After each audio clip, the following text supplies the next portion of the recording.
I built a personal brand, get myself into spaces and onto stages that I wouldn't have otherwise been invited onto. Welcome to this very special episode of the show.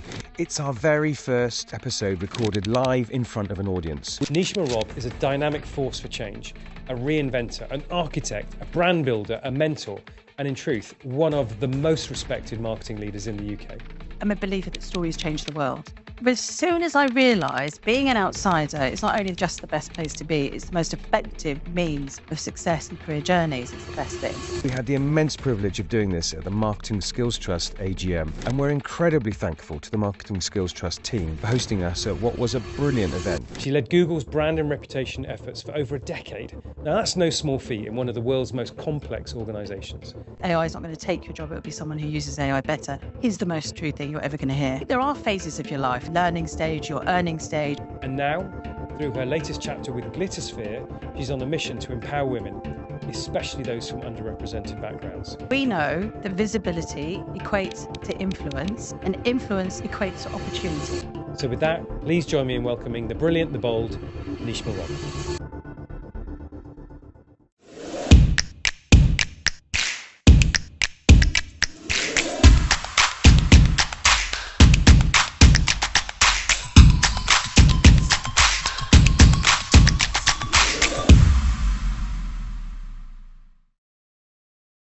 So today's episode is of course brought to you by two fantastic organisations.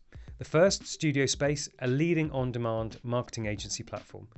This enables marketers to browse and brief agencies, receive proposals and start work all in one place. It's literally like having your own agency network at your fingertips, without the hassle, as they take care of everything from contracting, invoicing, procurement to legal. So check out Studio Space today. Our other sponsor, of course, is the Marketing Skills Trust, a charity whose mission is to make the marketing industry a better place, providing grants to help create a more equitable industry and help us to level up. The Marketing Skills Trust has been instrumental in championing a more inclusive, diverse and open marketing industry. You can find out more by going to their website. Okay, let's get on with the show. Now, before we dive in, a quick heads up, this is a special live recording. So if the audio isn't quite up to our usual polish, do forgive us. The conversation more than makes up for it. But the first question is, I mean, when I think about the role of, and in fact, you've been prolific on around personal branding over the last couple of months, I would say. And I absolutely love what you've been doing on LinkedIn. And one of the things that I think you shine for is this thought around visibility as a superpower, and particularly close to our hearts around underrepresented backgrounds.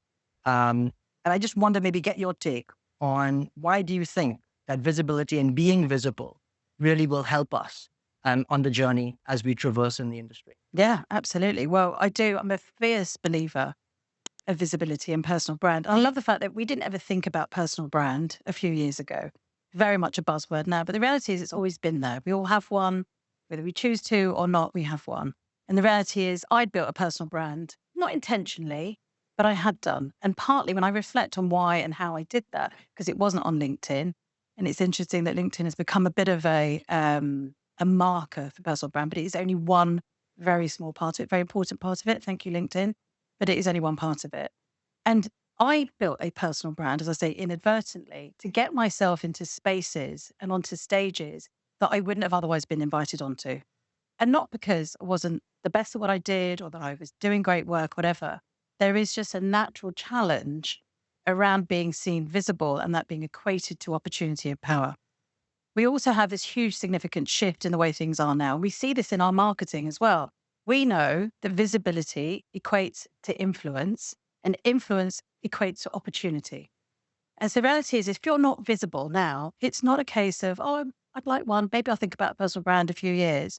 If you are not visible, you are invisible. If you are invisible, you have the risk of being irrelevant or being very quickly overlooked. And as much as we may or may not like it, the reality is we now live in an age of visibility. But visibility is more than just those that shout the loudest, because I think we can all, and actually some of, your brilliant guests, some of the best thought leaders in marketing have huge visibility, very intentionally. Mark Ritson has spent years crafting his grumpy persona and being very, very sweary and very smart intentionally to build visibility, to be someone who's different, and someone who will stand out, because that's how he built attention from Australia to build the huge kind of program and authority that he has, and so many others that I could quote. But actually, when I step back and look at it, whether it's thought leaders in marketing, whether it was YouTube when I ran YouTube, whether it's film, entertainment, podcasting, LinkedIn, there's a very clear challenge. And that challenge is that 80%, if not more, of those voices, the stories we hear, are predominantly held often by white privileged men. That's nothing to say to the lovely men in this audience, because I love all of you, but it's about who's holding the mic. And we can see, without me getting too political about it, we can see what happens when a few very powerful, very intentional people hold the mic to the detriment of others. So when I was at YouTube, one of the things I observed is there's no commissioning editor at YouTube. This should have been the antidote to all media, which had commissioning editors, which were programming and designing what we would see, what we'd be influenced by, what we would hear by those that they selected were worthy of content, of airtime, were going to be popular. YouTube wasn't, no commissioning editor. Therefore, it should have been the greatest reflection of what society is.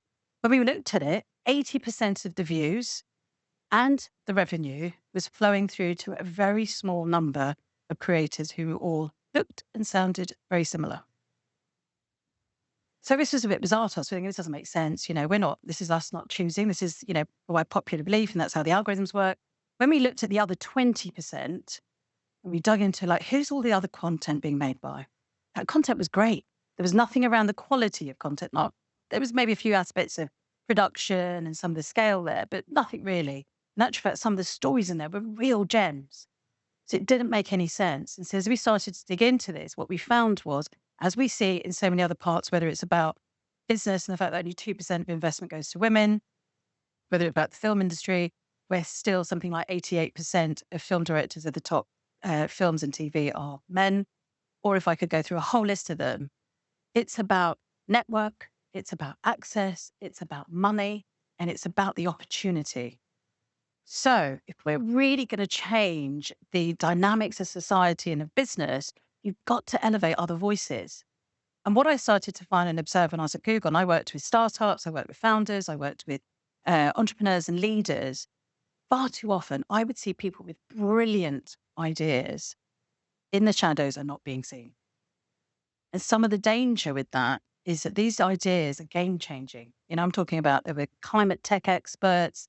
These were people who were shaping the narrative of society, brilliant creative ideas that were never going to see the light of day, because either it was themselves and their visibility that held them back, or there simply wasn't a stage or an opportunity to do so. So I, as a believer and as a absolute optimist, sometimes delusional, as my daughter likes to tell me, I'm a believer that stories change the world, but only when it's all stories. And so I've always been a bit of a rebel. I don't like to follow the rules. I never have done. It's often got me into a lot of trouble, usually good, hopefully. But I believe that if we can create a greater breadth of stories and visibility, you start to level up the playing field. And in just the short time that I've been working with a number of people and using the skills I've had, learned myself, it's just marketing. I sometimes say to people, always the hardest thing, isn't it? When you're a marketer, you forget about brand you because you're so busy building brands for else. But when you come back and think about brand you apply the same things you know into that. Makes you a better leader, makes you more effective. It helps you drive. Also an insurance policy on your job and you in a very uncertain climate. And so that's why when I've seen and I've worked with people on their personal brand, it is outsized in terms of the impact. And it's so bloody exciting. And I'm working with musicians, some really top, brilliant artists who want to own their IP, wanted to have more than just music as their outlet for storytelling, with entrepreneurs and founders, with business leaders, and a lot of marketeers. And it's interesting why it's a lot of marketeers, because marketeers are often, we are backstage. We're not front of house. We're not on the stage. Yet we hold keys and wisdom to our customers. We are there to persuade people within our business to follow what we're doing. And we are there to really drive employee advocacy and brand advocacy through our organization, our customers. And yet we're hidden. We're not doing any of that stuff. So that's why I think it's a really powerful thing that the skills we take forward, yes, they're about great marketing leadership. It's actually about great visibility. I love that. Good trouble. I like that. Good trouble. But by the way, you're going to have the opportunity to ask Nish a couple of questions, but perhaps you're already getting a hint of why Nish is a change agent just from that piece, Mm. I have to say. Uh, I just recall a thought about brands, which is um, it came from Niall Wilson. I don't know if you remember Niall Wilson, the gymnast. His dad was Neil Wilson. There was a documentary on his sort of fall and rise and fall. And I knew Neil Wilson because he worked at Direct Line Group. Who knew? And he was a marketer. And he said to his son, the thing about brands is that every single conversation you have, every single meeting, every single interaction, you do the little brand stamp. It's inescapable, inexorable. So just know that every single thing you do, you leave a little brand stamp. So yes, it's the grand stage stuff. As you say, it's not just LinkedIn. It's like literally everything you do. I actually think just on that, I actually think your personal brand is truly built in those small interactions. The stages and the social media amplification, it's actually how you turn up in all those other smaller moments and other ways we communicate. That's what truly builds your brand and your identity. Okay, so I want to move on to the big pivot. So you've moved from stratospheric Googler to out there on your own stage, creating your own narrative. So maybe this is actually a question of advice to anybody else who's got that next chapter awaiting them. How would you advise? Well, first of all, I don't think my parents are still forgiving me for leaving Google. Like, you left Google in the height of AI to do this thing over here. That they'll get it in the end, I'm sure. I hope. I personally, yes, I've been at Google for 10 years. That was at the end of a 30-year corporate career in total. And for me, it was definitely a sense of feeling quite stuck. And that's not because I wasn't loving what I was doing. I was actually, the last year or so at Google, I spent entirely working on AI, which led to a lot of the things that I'm doing now, particularly around, I wasn't not an engineer, sadly, but it was AI from a policy point of view and also impact on the future of work, which led me to a lot of what I'm now doing and thinking about. But for me, it was around, I think, recognizing that we have so many different chapters and phases of our life. So I love music. So I talk about my background or my journey to date and what will come next as a series of albums. Because I think what that allows you to do is it allows you to reinvent each time. So I look at my back catalogue of albums and there are some incredible hits. There are some really shit ones as well that I'd quite happily bury.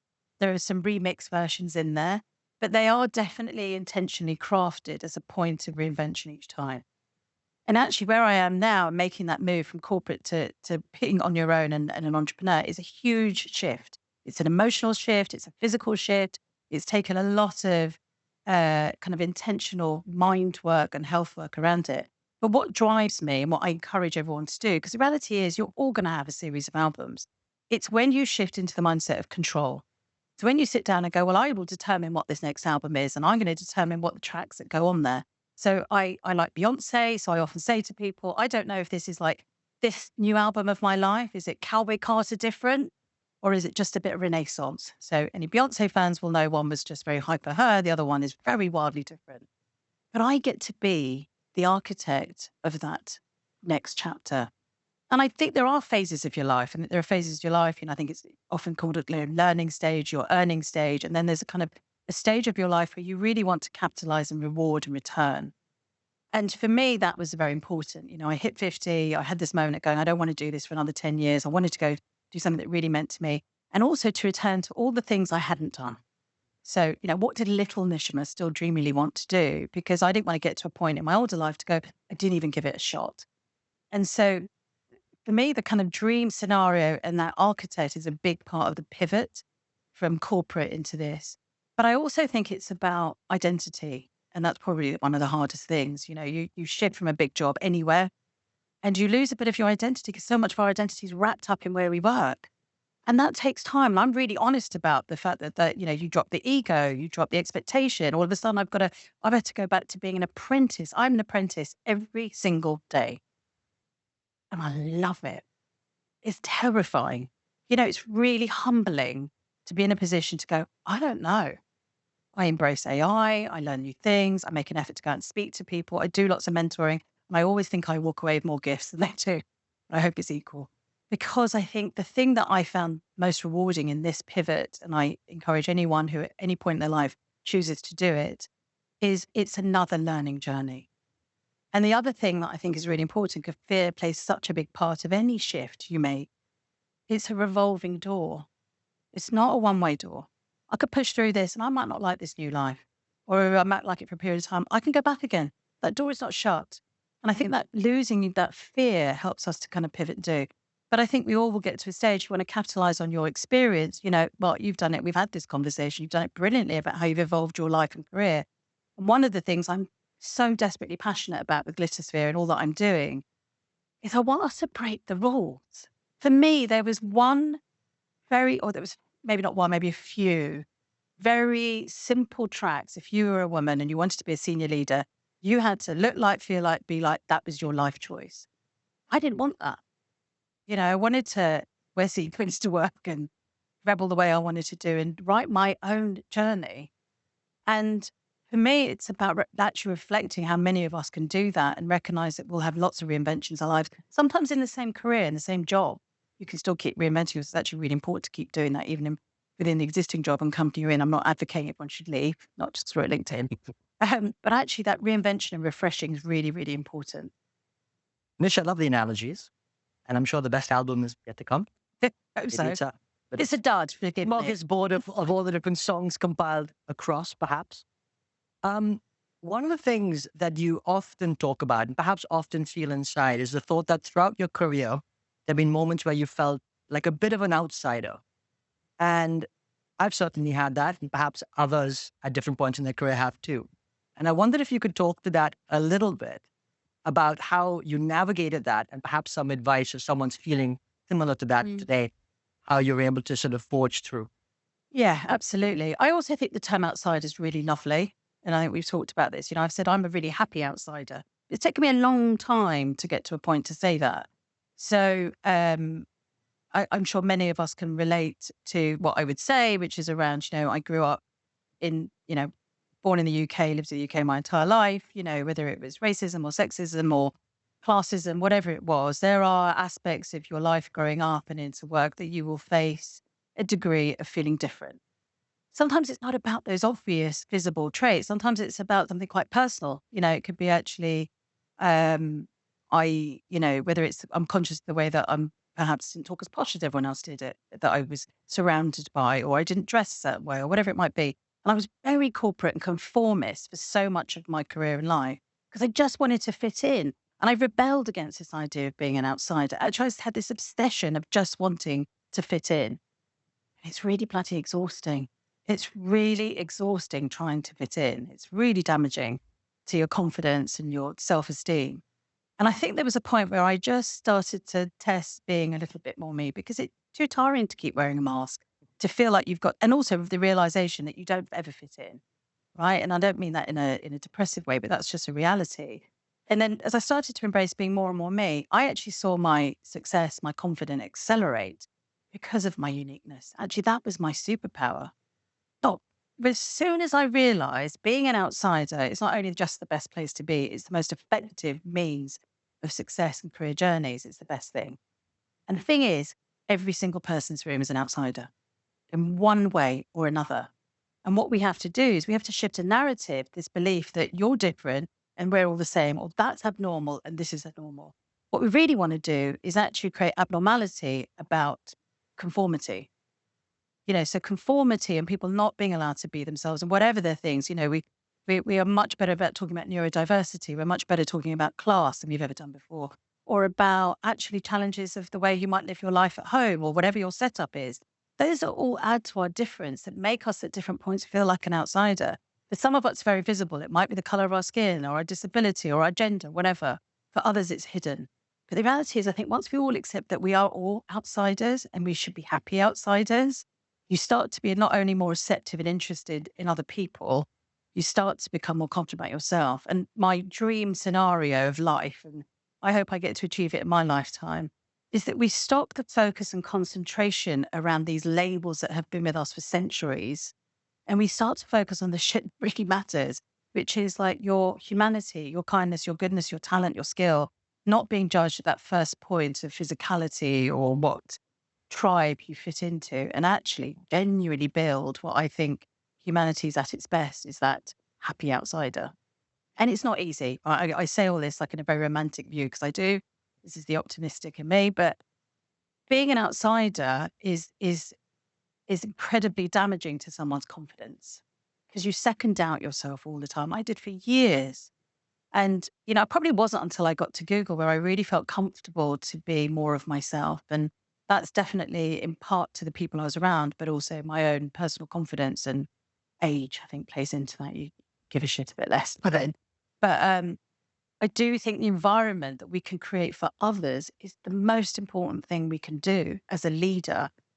And I was really proud of the fact that when I built my team at Google, I did go against the grain. I kind of pushed back against some of the recruitment policies and stuff. And I intentionally built a team of different thinkers, really people who perhaps wouldn't have fitted the normal rounds of thing, virtual going, you think different, you've had a different lived experience. And it was even in the interviewing stage, I asked questions that were not the norm because I was interested in failure, in experience, in life, what got them going. And when I built that team, which is still today, I think one of the best teams I ever built, and they've all continued to go on and thrive and do amazing things. It was the alchemy between them. It was the friction at times and that was brilliant. And that's when using your superpower as being an outsider and reflecting on whatever aspects that you may have that you feel different or unique, bringing that into the workplace. So some brilliant perspectives. We're going to give an opportunity to people to ask a couple of questions. Some brilliant perspectives. So good trouble, revolving door, the outsider. I want to turn on, we're here with Marketing Skills Trust. So I want to talk a bit about marketing skills. You've already mentioned about how you're experimenting with AI, Google, obviously, they're on it, let's say.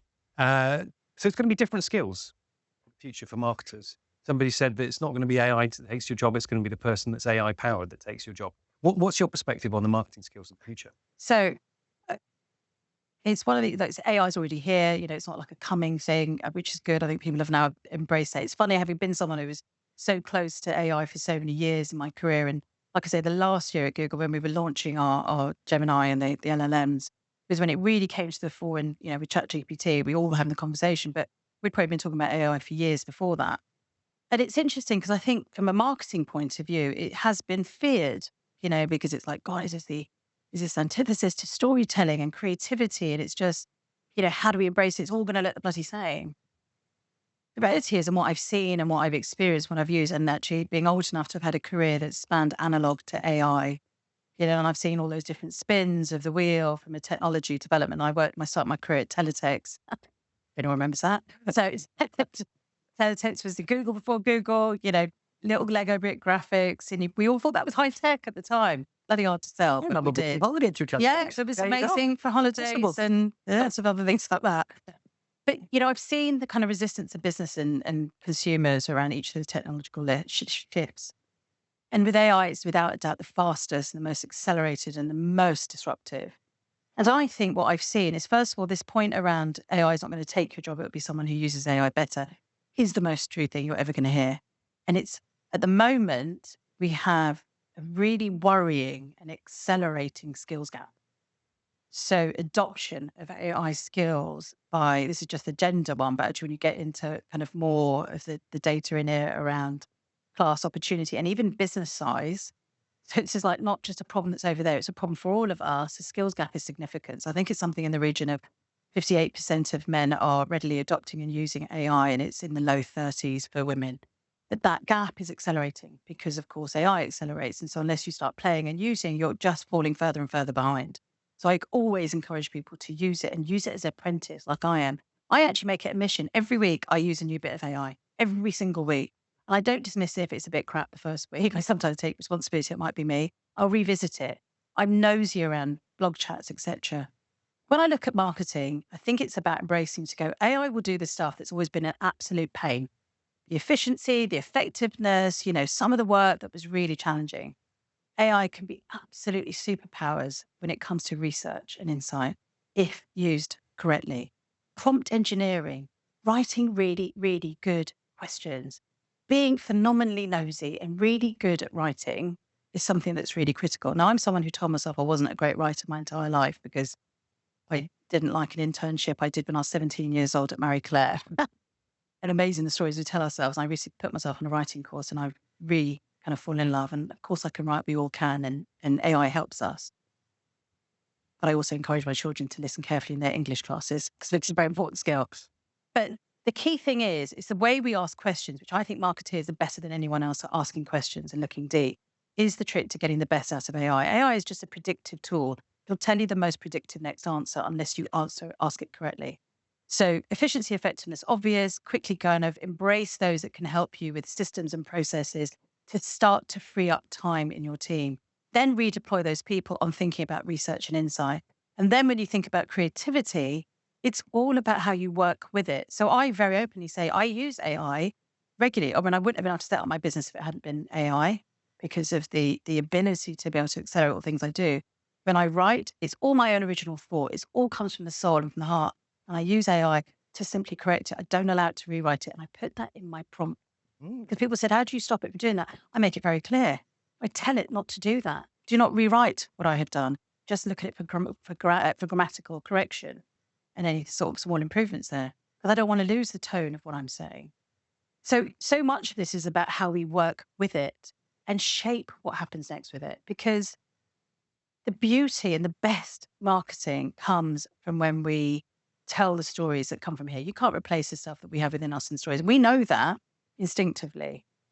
And I would also say we've spent the last 10 years, most of us working in the marketing industry, bemoaning the fact that our workload has 10x, if not more. Here's an opportunity to reclaim that. Here's an opportunity to actually use the technology to not just reclaim time and thinking and creativity, but also to help us tell better stories internally and externally. So internally in terms of value appreciation, seat at the table, alongside driving growth and innovation, not as a service to the business, but also the way that we think about budgets and that. So you're using it to our advantage. And externally, this is about actually precision of doing it. And I think the worst thing we could do with AI, and this is going to take good marketeers to fight against it, is conformity. Learn from what we've learned from the past. The first time we got our hands on loads of data, it was like kids in a sweet shop. You know, if you were a marketeer, you're like, oh my God, I can finally prove what I actually do or not. But hopefully you did. And we got overexcited and over-reliant on data. And funnily enough, we killed so much of creativity because it was rinse and repeat. That worked really well. That data says that. Everything was rear view looking. Business plans, marketing plans, creativity, briefs was all based on what had happened because the data said so. And the data's been brilliant. It's great. I don't dismiss it. But the lesson learned is what should we not have let go of in that period and that jump to data is what we need to be really mindful of with AI. And actually, I think the thing that's the greatest engineering opportunity for marketeers using AI is going, how do you use it to be forward thinking? How do you use your thinking to stop being wired on just what happened, but extrapolate on the dreaming and the imagination and that gut instinct that might help shape what might happen? And I think that's where I get really excited about how marketeers can really embrace it. But fearing it is not going to solve any problems. Nisha, I love that. Love that response. Super holistic. And in fact, when you talk about the world of prompting and becoming an expert prompter, me and Mark have been on an AI training course of late. And the one top tip that the person said to us was at the end of any time you do a prompt, just stick 3 words at the beginning, which is improve this prompt. And then all of a sudden you get a better response than you did when you put it in the first time. Exactly. Wonderful. A wonderful little anecdote, but great little tip, which really sort of served us well. Play it its own game. It's like someone said to me, when ChatGPT has just launched the new image generation, we all got excited and made Barbie dolls of ourselves. I did it as well. Oops. And I said to people, because someone said, well, how do you do that? And I said, well, actually, do you know the best tip I can give you around trying to get particularly image generation or video generation to be better? Find something you like, put it into ChatGPT and go, what's the prompt I should write to get a picture like this? And you'll be amazed at what you get back. And so I think this thing about, there's actually, I'm not plugging Google because I used to work there, but actually this was one of my team's work. There's a really great free AI training course on prompts. Right. And so an OpenAI, I've got the OpenAI Academy. You've got to make it your practice, your team's practice and your family's practice without trying to sound too kind of weird about this. But, our kids and even our parents have got to be embracing of AI. So last question, and we will maybe just for one. Just as it goes, we did my wife and my Wales wills in 3 minutes today. I did my son's personal statement in 4 minutes the other day. I did a marketing plan for an aspiring golfer that put 25 years of marketing experience to shame in literally 10 minutes. So, but it comes back to AI mindset first. So how do people get that mindset that's going to be required for this change shift? So do you know one of the biggest mindset shifts is psychological, and it's not cheating. I think one of the biggest challenges we have is people think it's cheating. And we went through a phase where we were really embarrassed to say, I used AI to write this, and they try and cover it up. And then there were people who were trying to go, I know you used AI because it had M dashes in it. I only learned about M dash recently, clearly. I wasn't taught when I was a little girl. Um, and we've got to stop this mental behavior of thinking it's cheating, because it's not cheating. It's about respectfully understanding how you use it. So I think the mindset is going, look at what you have to do in your work. And I've done this, like setting up this business. The first thing I did was like, what are all the things I've got to do that I don't enjoy doing, that I need acceleration in doing, or that I feel like I could delegate out? Imagine it was a team of people and you would approach it in the same way. And I would start and trial and do that. But my mindset shift came from going, if I can free up that time, I'm now going to go off and do this. And that's how I approach it. And I think if every individual sat down, not from a point of fear or cheating, and said, right, how is this going to help me save more time, have time to be a better, stronger leader, have time to spend with the kind of creative or the process or the stakeholder management, whatever it might be, that's where you'll start from a kind of win-win point of view, rather than feeling like it owns you. I think take control of it. So you spoke on the concept of reinvention, but you sort of spoke about it through the lens of sort of an output as an album. And the only real mention of a change of input is to do specifically with technology. Funny enough, I was at the School of Marketing launch event in 2018. So I suppose my question is, since that event in 2018, how have your inputs changed? What views have changed of your own that have allowed you to build this new business? So one is around, so it's a number of things, right? So there's a landscape thing of 2018, 7 years ago.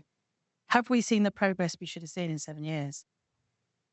No, we haven't. And that's not because there aren't brilliantly determined, smart, driven individuals to drive change at scale. And I mean, in terms of cultural references, in terms of the way the world looks, in terms of what's responded to the needs and the opportunities, and is it more of a fairer place to be or accelerated? We know we're not in growth. We're struggling. We're on back of multiple crises. So I think, when I think about the inputs, I've had to change my thoughts around that approach to changing the landscape, the richness of the data that might sit in the machines and the brains, or even all of us, and what we see and inspired by hasn't changed enough. You still have to go look hard for things that don't look the same. So if we even think of our own brains as our own chat GPT, what are we feeding it? And then you kind of come back to going, what are we feeding the machines? And I just don't think there's been enough that's happened, and not through the brilliant will of some amazing people here who are doing it and are making a dent in it. So there's definitely that sense of what, as an input, was an observation and being really observant around what's working and what isn't working and what needs acceleration. I think a lot of it is personal mindset shift as well, like really, unhooking yourself from believing what you can change from one direction to what I could meaningfully do. And I think also about bringing it back to basics. Right? I talk about storytelling and visibility, and there's AI, and I talk about the other AI is something I've built as a framework, which is about authentic intelligence. But these are layers and wrappers on top of great marketing structures and behaviors and skills that we have learned over time that perhaps sometimes get abandoned or conflated or confused in different ways, and going back to some of those roots. It's about observing what needs to be done. Where's the gap? Why aren't there more stories and difference and opportunities? Why have we not shifted more? Why are we still seeing only 2% of investment go to female founders? Yet the data shows that female-led businesses perform 35% better than male-led businesses. This doesn't even make economic sense to me. So I think it's about being appreciative of what am I fighting and what am I changing and what can I do? And I think anyone's reinvention is a number of things. It's what you observe around you that you feel you can connect with and want to change. What is within you? Like I say, that mindset shift for me was I started really wanting to accelerate and focus on one thing of change and impact. What's the legacy piece? And then I think it's about, where am I going to have a bit more fun? Like genuinely, I think we all should be putting fun at the top of our goals, because none of us are prioritizing it enough, because it's tough out there. But with a bit of humor and love and a bit of fun, I tell you what, we go 10 times faster and better than any AI could power us. Does that answer your question? Another question? Last question? Last question. Hello. Nish, I actually met you before because we were in Ibiza together. Oh. The YouTube music. Okay. Good to see you again and see that Lovely you've rushed into some new adventures. My question is formed around essentially the young people of today. And particularly, I spend a lot of time with young people, helping them understand journeys into professional careers, and particularly in marketing, because that's kind of my bread and butter. And a lot of them are quite concerned naturally about AI. And I think they just hear a lot of the rhetoric in the media about what it's going to take away everyone's jobs, right? But I really want to understand from you as a leader who has a lot more exposure into what the tech is and essentially where it's taking us. What jobs do you think it's going to create that don't exist yet? Because arguably, when I was at school, the job I ended up in fundamentally didn't exist. So I would love to get your insights so we can share that with some of the young Yeah. people that we speak to. I mean, I'll give you some opinions on it. If I knew, I would probably be sitting on a yacht in Bahamas somewhere. But so there's a couple of things, right? When I go back to, and actually Colin will remember this, we go back to the arrival of search as a disruptor to marketing at the time. It was a huge disruptor to media agencies, particularly at the time. And there was a concern about, oh my God, all this money's flowing into search and what's going to happen with other media in these jobs. And there was a genuine, I remember those years of all of the front covers of the trade magazines would endlessly talk about this displacement of jobs and, loads of people are going to lose their job. What actually happened, as happens continuously, is a shift in the ecosystem and a new ecosystem comes about. And at that time, if I take just very narrowly this view of media and marketing, it was search agencies and then all the different versions of search and digital. And it was a shift. People retrained and reskilled and they moved and new ecosystems existed. And the way I see and what I'm seeing ever more so in terms of AI is we're in a phase at the moment where we are exploring and utilizing. We know it's only ever going to keep getting better from where we are now. But there are some clear human behaviors that give us an indication of how things might evolve here. So I'll give you an example because we're talking on a podcast. Let me give you a podcast example. So there's some amazing podcast technology out there now. You could use something like Descript or Opus Clip, which are brilliant tools. We'll take feeds of things, you whack it in there, it gives you a load of clips. And you think, oh, brilliant, well, I'll just do that myself. I don't need anyone else to do that. You can, but you know what will happen is people will outsource that to someone who can use that technology for them because it will keep coming back to time. So the idea that everyone now wants to be a designer, they want to be a copywriter, they want to be a video editor is simply not true. They might be comfortable that they understand the skills and play with it a little bit more, but the reality is you're going to come back to your core strengths. So I see, particularly for the next generation, it's about recognizing, still back to the same old advice we were giving them 10 years ago, like what's your inherent joy and interest, but become a deep expert on how to use the tools and do it and service other people with that. Because those will be the new economies. I do believe we're shifting to a time of much more individuality. So we will all be freelancers in some way or another. There's going to be a lot more fluidity around the way that jobs are structured and created and how we do that. But I think this idea, we are in a position of fear at the moment. It's all fear mongering. The jobs are going to go because we can't see this is where the jobs are going. If you look into, and I feel recently like I feel like I've stepped into a door into like Narnia where I've met loads of different businesses outside of what would be my usual ad land and business bubble. And these are new entrepreneurs and business leaders who are embracing AI and recognizing the service point. Exactly how the search agencies did when they spotted to go, oh, hold on, people want to jump on this wagon, we'll start creating it and doing it for them. I'm seeing businesses setting up who are going, well, we could do that for you. So those jobs are going to start being created and accelerated. So I think that it comes back to like core skills with an application of technology, but also a bit of an independent mindset. So will it be gatherings of people rather than you work for one business? Do you actually contract yourself about multiple ones? And I think the key skills we need young people to kind of really embrace and see that future career for them is going to be around the communication skills. Cannot stress enough how important that visibility and communication skills, they are going to be the mark between those that succeed and those that don't. You've got to put yourself out there now to tell those stories. But it is going to be around the ones who remain curious around the opportunity and not too fixed mindset. For years we were told, and we still tell, I've got 16-year-old twins and I, shudder at the career advice they're being given, which is so narrow. You go and do this job. It's just realistic. It's unrealistic, not just in the realms of reinvention multiple times over, but because the landscape is changing. What they should be saying is, You're really great at expressing yourself. You're really good at writing. You have curiosity around research or history or whatever it might be, and make those skills flourish, because that's how it will evolve. So it's not a predictor, because I wish I could, but hopefully it gives you an indication of where I think things are shifting. So beyond the prediction, I absolutely love the fact that you mentioned podcasts, because it's actually far harder than it looks. Just so you guys know. Harder. Despite all the AI tools out there, I couldn't agree with you more. Yeah. It's actually about those experts who actually use them as opposed to doing it yourself. But beyond that, I think we're totally out of time here today. It's just for me to first of all say an unbelievable thank you to Nish Thank you. coming along and sharing those Thank you insights so with us. much. A big round of applause for Nish. Wonderful. Wonderful.